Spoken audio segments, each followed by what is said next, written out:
আমরা 3/3 ক্রমের নির্ণায়ক এর মান নির্ণয় করছি। 3/3 ক্রম সহ আরও যদি বড়, কি বলছি, 3/3 ক্রম সহ আরও যদি ক্রম বড় হয়, সেক্ষেত্রে নির্ণায়কের মান আমাদের অনুরাশি বা সহগুণক দিয়ে নির্ণয় করার চেয়ে সারাজ ডায়াগ্রাম ব্যবহার করা সবচেয়ে বেশি সুবিধাজনক। আমি আবারও বলছি, 3/3 ক্রম থেকে শুরু করে ক্রম যদি আরও বেশি হয়, সেক্ষেত্রে নির্ণায়কের মান সারাজ ডায়াগ্রাম ব্যবহার করা বেশি সুবিধাজনক।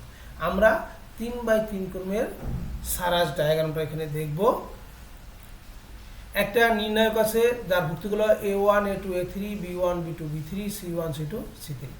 নির্ণায়কটির জন্য সারাজের চিত্র নিম্নরূপ। আমি আবারও বলছি কিভাবে চিত্রটা আমরা আঁকছি, একটু দেখি।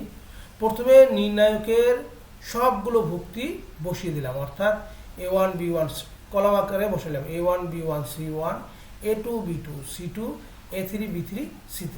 এইটা বসানোর পরে আগের দুটোকে আবার বসাবো, অর্থাৎ A1 B1 C1 A2 B2 C2।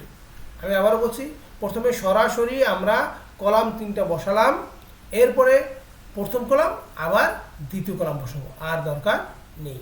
এরপর কি করছি আমরা দেখো, এখানে খেয়াল করো, আমরা দিছি প্লাস প্লাস প্লাস, এখানে দিছি উপরে চিহ্ন দিছি প্লাস চিহ্ন, নিচে এখানে আছে মাইনাস মাইনাস মাইনাস।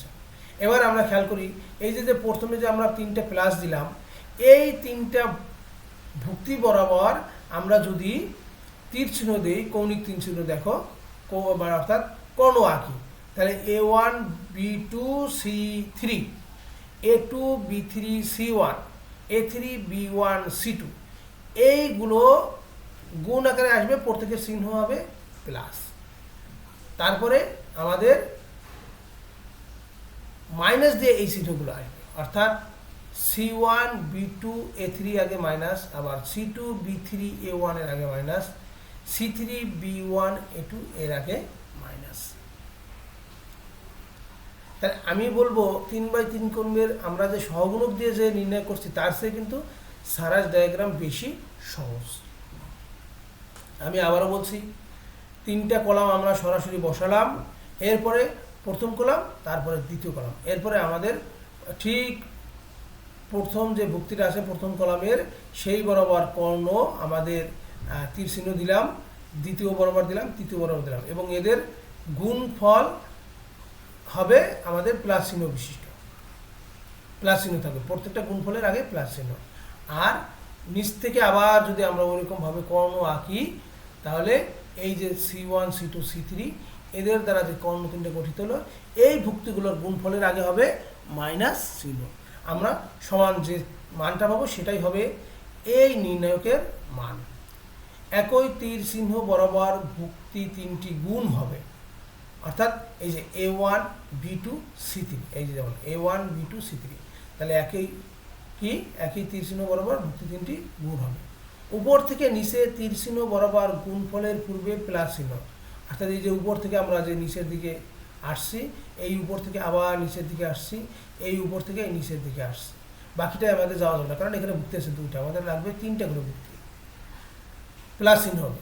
আর নিচ থেকে আবার দেখো, এবং নিচ থেকে উপরে গুণফলের পূর্বে মাইনাস চিহ্ন বসিয়ে 6টি গুণফল যোগ করলেই নির্ণায়কটির মান পাওয়া যায়। তাহলে এখানে দেখো নির্ণায়কটির মান A1 B2 C3 plus A2 B3 C1 plus A3 B1 C2 minus C1 B2 A3 minus C2 B3 A1 minus C3 B1 A2। এরপরে আমরা ক্যালকুলেশন করে যে মানটা পাবো সেটাই হবে আমাদের নির্ণায়কের মান। আমরা একটা উদাহরণ দেখি। একটা নির্ণায়ক দেওয়া আছে 2 2 3 4 5 6 8 9 7। এই নির্ণায়কটির মান আমরা সারাজ ডায়াগ্রাম বা সারাজের চিত্রের মাধ্যমে নির্ণয় করব। তাহলে আমরা প্রথম কলামটা 2 4 8 বসিয়ে দিলাম, তারপরে কলাম 2 5 9 বসালাম, 3 6 7 বসালাম, এরপরে আবার প্রথম কলামটা 2 4 8, দ্বিতীয় কলামটা 2 5 9 বসালাম। এবার আমাদের ঠিক এই যে 2 এই বরাবর আমরা একটা তীর চিহ্ন আঁকলাম, পর এইটা বরাবর একটা তীর চিহ্ন আঁকলাম, এইটা বরাবর একটা তীর চিহ্ন আঁকলাম। নিচ থেকে আবার 853 বরাবর তীর চিহ্ন, 962 বরাবর তীর চিহ্ন, 742 বরাবর তীর চিহ্ন।